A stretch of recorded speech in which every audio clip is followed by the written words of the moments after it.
Life in ancient Egypt was considered so perfect that the Egyptian afterlife was imagined as an eternal continuation of life on Earth.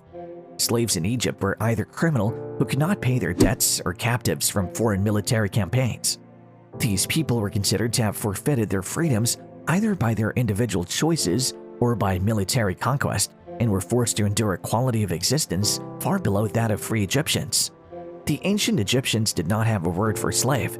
There is no direct translation, but there are references to people who are bound for life known as SQRW ANX, suggesting that slavery in some form did exist in ancient Egypt, although it may not translate directly of today's understanding of slavery due to the absence of any evidence of a legal code outlining slavery in ancient Egypt. Egyptologists such as Antonio Lopriano have suggested that slavery could refer to socio-economic dependency rather than a legal status. He argues that the virtual absence of legally codified slavery in a society so keen on written documentation cannot be accidental, yet also acknowledges the existence of coerced labor prisoners of war and restriction of individual freedoms for certain individuals throughout ancient Egypt. Taking a quick look at slavery in the case of ancient Egypt means unpaid labor or forced work. There were only three types of slavery. First, chattel slavery, second, bonded labor, and third, forced labor. Let's take a closer look at these. Chattel slavery. Chattel slaves were known to be prisoners of war, those guilty of illicit acts or those born into the life of a slave mother.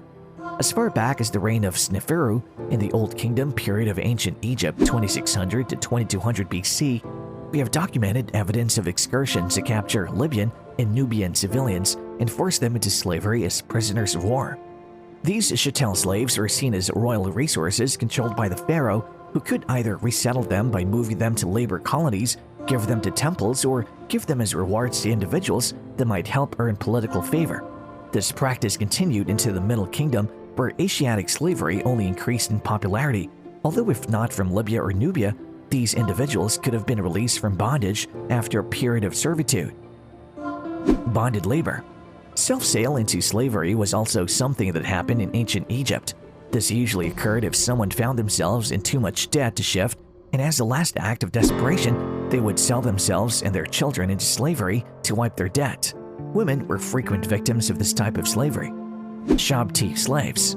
Shakti slaves in many ancient civilizations were fascinated with the concept of gods and the afterlife, and ancient Egyptians believed that their time on Earth was just one part of their journey, and in the afterlife, they would reclaim all that they lost. There were some who were so desperate to guarantee their place in the afterlife that they willingly became a sort of bondage slave called Shakti.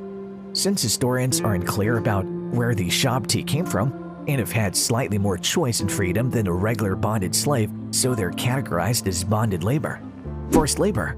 This is where the ancient Egyptian government drafted workers from the general population and was called the Corvy Labor system, meaning unpaid or forced.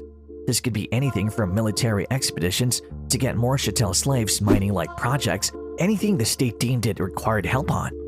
In the Old Kingdom, it was believed that all serfs were subject to Corvy labor and could be called upon by the state at any time unless, of course, they were one of the protected upper classes Egyptian royalty nobility or their heir. Historian Antonio Lorenzo describes forced slavery. Thus, the servants are defined as men but treated like property. The radicalization of coerced labor at the end of the Old Kingdom now seems to have reached its apex in changing patterns of economic redistribution. The definition of royal laborers was state-owned slaves acquired through military campaign or trade and were seen as in the same position as the Asiatic slaves who were also prominent in ancient Egypt and had a variety of household and other duties as field workers, gardeners, weavers, and servants. Life as a slave was not separate from the general population in ancient Egypt. Historian Dr. Andraj Schweck explains they were assimilated into the local population and were not a separate social class. He claimed they were treated similarly to free folk and points to evidence of slaves marrying Egyptian women. There was also the traditional master-slave dichotomy, and masters were able to use their slaves for domestic and labor services and could make them earn a trade or craft to become more valuable. The New Kingdom and Third Intermediate Period, 1550 to 664 BC. By this period, historians have found evidence that slaves could become citizens of Egypt's own property and had some legal protections. As a result, slaves from distant lands changed slightly in the New Kingdom and Third Intermediate Period. Historians have found evidence that these slaves believed they could leave their masters if they had a justifiable reason for doing so, but actual instances where this happened haven't really been definitively proven. What would you do if you were an ancient prisoner in Egypt? Comment below and let us know.